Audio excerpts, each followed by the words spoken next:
नमस्कार दोस्तों, देश भर के लाखों केंद्र कर्मचारी और पेंशनधारकों के लिए आ गई 5 महत्वपूर्ण इन्फॉर्मेशन। कर्मचारी पेंशनधारक के लिए जानना अति महत्वपूर्ण हो जाता है। काफ़ी इन्फॉर्मेशन है कि वीडियो को अपनी तरफ से लाइक कर दीजिए और चैनल पर पहली बार विजिट किया तो नीचे ब्लैक कलर के सब्सक्राइब बटन को दबाकर चैनल को सब्सक्राइब अवश्य कर लीजिए। जी दोस्तों, साथ साथ हम आपको पूरी इन्फॉर्मेशन जो प्रोवाइड करेंगे वो बता देते हैं एक एक करके कौन कौन सी इन्फॉर्मेशन आपको इस वीडियो के माध्यम से देखने को मिलेगी। नंबर 1, ऑफिसर को अब मिलेगा NFAU। NFAU का सीधा मतलब है ऑफिसर को बड़ा फायदा। क्या NFAU का फायदा JCU और को भी मिलेगा, बताएंगे। साथ साथ जो दूसरी खबर बताएंगे हम आपको, महंगाई भत्ते रात को लेकर ऐलान के बाद किस प्रक्रिया के तहत एरियर की बढ़ी हुई पेंशन खाते में पहुंचेगी, पूरी प्रोसेस क्या है आपको आज बताने वाले। साथ साथ अब होली से पहले मिलेगा पेंशनधारकों को एरियर। पेंशनधारकों ने रक्षा मंत्रालय जी से की बड़ी मांग। चलिए दोस्तों, अगली इन्फॉर्मेशन बताएंगे आपको। 1 करोड़ पेंशनधारकों के लिए केंद्र सरकार ने बैंकों को दिए हैं सख्त निर्देश। पेंशनधारक मालामाल अब नहीं होगी, पेंशनर को कोई भी दिक्कत। पेंशनधारक खुश, केंद्र सरकार के आदेश के बाद। साथ साथ आपकी एडिशनल पेंशन को लेकर 18 एरियर को लेकर ताजा अपडेट आपको मिलने जा रहा है। 18 एरियर का फायदा और एडिशनल पेंशन का फायदा जानेंगे। सभी खबरों को विस्तार से, वीडियो को लाइक और चैनल को सब्सक्राइब जरूर कर लीजिए। दोस्तों, बिना देर की खबरों का सिलसिला शुरू कर देते हैं। चलिए दोस्तों, पहले इन्फॉर्मेशन की ओर चलते हैं।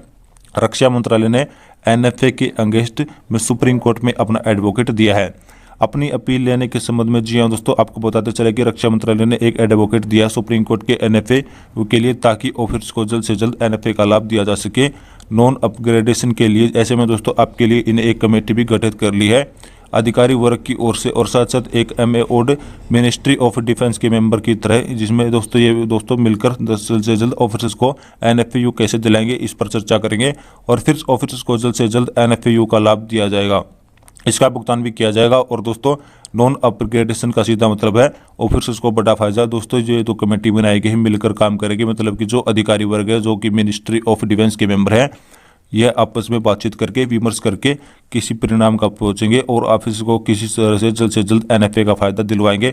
दोस्तों, सभी अधिकारी वर्ग से एक अपील करना चाहूँगा, आप अपने अधिकारों की लड़ाई तो लड़ रहे हैं, लेकिन हमारे JSO ORS की बात तो आपके ऊपर नहीं पहुँचती। आपका ओहदा बड़ा है, इसलिए आप ऊपर तक बात सुना सकती है। ऐसे में आप ऑफिसर के निवेदन है कि JSO की ओर के मुद्दा आपकी तरफ से पहुँचाए का प्रयास करें। आप अधिकारी JSO के मुद्दे को ऊपर तक पहुँचाएं और सरकार से JSO के ऊपर के मुद्दे में पहुँचेंगे, इनमें काफ़ी सहूलियत होगी। ऐसे में आप अपने अधिकारी रहे, जब आप ऑन ड्यूटी थे तब आपने अपील करना चाहता हूं कि आप सभी JSO के मुद्दे पर तय कर लें। चलिए दोस्तों, अगली बड़ी खबर की ओर चलते हैं। जनवरी फरवरी का जो एरियर है महंगाई भत्ता राहत है, उसे होली से पहले भुगतान करके दिया जाए, ऐसे लेटर पेंशनरों की तरफ से लिखा गया है, जिसमें बढ़ी हुई महंगाई भत्ते राहत के 2 माह का एरियर और जनवरी फरवरी का मांग की गई है। साथ साथ रक्षा मंत्रालय जी के आग्रह किया गया कि होली से पहले इस एरियर का भुगतान करके, ताकि त्योहार से पहले पेंशनरों को थोड़ी बहुत खुशी मिल सके। यदि रक्षा मंत्रालय की ओर से पेंशन की मांग को मान लिया जाता है तो इसमें भावनात्मक कदम होगा और मानवता के लिए अच्छा होगा, पेंशनर के लिए भी काफ़ी अच्छा रहेगा। ऐसे में इनके बीच में संबंध स्थापित है, एक विश्वास है कि अभावनात्मक। और चलिए दोस्तों, अगली खबर की ओर चलते हैं। अगली बड़ी खबर आपकी महंगाई भत्ते राहत के ऑर्डर को लेकर है। ये ऑर्डर किस प्रकार से जारी होते हैं, किस प्रक्रिया की पालन करनी होती है, ताकि अपने खाते में बढ़े महंगाई भत्ते राहत का फायदा मिले जा सके। चलिए दोस्तों, आज समझते हैं। जैसा कि महंगाई भत्ते आदेश केंद्र सरकार की ओर से जारी किया जाता है, उसके बाद किसी प्रक्रिया का पालन करते थे तो आपके खाते में बढ़े महंगाई भत्ते और महंगाई राहत का भुगतान केंद्र सरकार की ओर से किया जाता है। चलिए दोस्तों, इस सूचना को पूरी तरह से जान लेते हैं। जो दोस्तों, केंद्र सरकार के 50% महंगाई भत्ते ऐलान के बाद सबसे पहले ministry of finance, department of expenditure की ओर से ऑर्डर निकाला जाता है। ऑर्डर निकालने के बाद ministry of defence, department of military affair का ऑर्डर निकालते हैं महंगाई भत्ते और महंगाई राहत को लेकर, जिसमें एड्रेस किया जाता है चीफ ऑफ आर्मी स्टाफ को, चीफ ऑफ नॉन स्टाफ के चीफ ऑफ एयर स्टाफ को। इसके बाद CGDA DDR पर ऑर्डर निकालेंगे, जो एड्रेस करेंगे सभी PCDA जो देश भर के स्थापित हैं। ऐसे में PCDA द्वारा फिर भी बड़े महंगाई भत्ते राहत के भुगतान की प्रोसेस शुरू की जाती है और आपके महंगाई भत्ते खाते में महंगाई भत्ते राहत का पहुँचाया जाता है। दोस्तों, ये 3 से 4 स्टेट होते हैं। ऑर्डर के बाद दोबारा ऑर्डर निकाला जाता है, उसके बाद दोबारा ऑर्डर निकाला जाता है, उसके बाद खाते में कहीं जाकर बढ़ी हुई महंगाई भत्ते राहत का एरियर और आपके बढ़ी हुई महंगाई भत्ते राहत का भुगतान किया जाता है। चलिए दोस्तों, अगली बड़ी खबर की ओर चलते हैं। 1 करोड़ से अधिक पेंशनधारकों को शानदार तोहफा, केंद्र सरकार ने बैंकों को दिया सख्त निर्देश, पेंशनधारकों है मालामाल। पूरी खबर चलिए दोस्तों बताते हैं।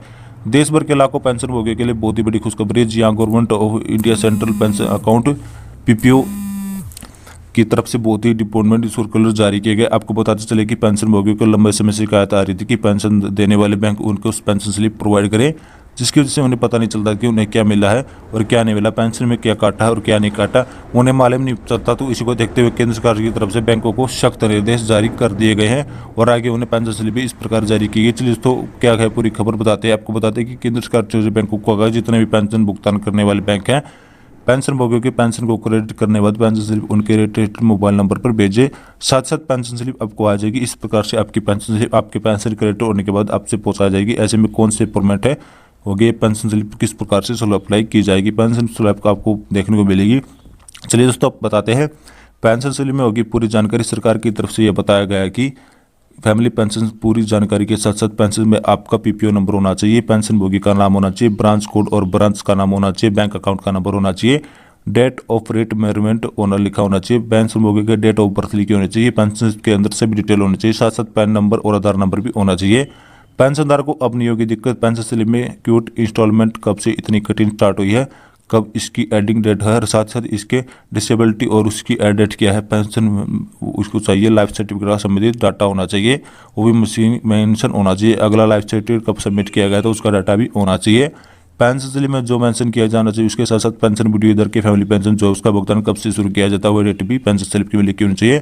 इसके साथ साथ दोस्तों पेंशन स्लिप में एडिशनल पेंशन का विवरण भी होना चाहिए। पेंशन स्लिप में अगेंस्ट का कॉलम करेगा उसमें बेसिक अमाउंट कितना है, आपकी एडिशनल पेंशन कितनी है, डीयर नीड अलाउंस परमानेंट मिल रहा है, फिक्स्ड मेडिकल अलाउंस मिल रहा है। इसके साथ साथ आपको एरियर का भुगतान है उसकी राशि कितनी, किस चीज़ के बारे में एरियर किया जाता है मेंशन होना चाहिए। पेंशन स्लिप की महंगी इनकम टैक्स की डिटेल और उसके बाद एडिशनल पेंशन का ऑप्शन है। अगर एडिशनल पेमेंट होता है उसकी रिकवरी होनी चाहिए, पेंशन स्लिप में मेंशन होना चाहिए।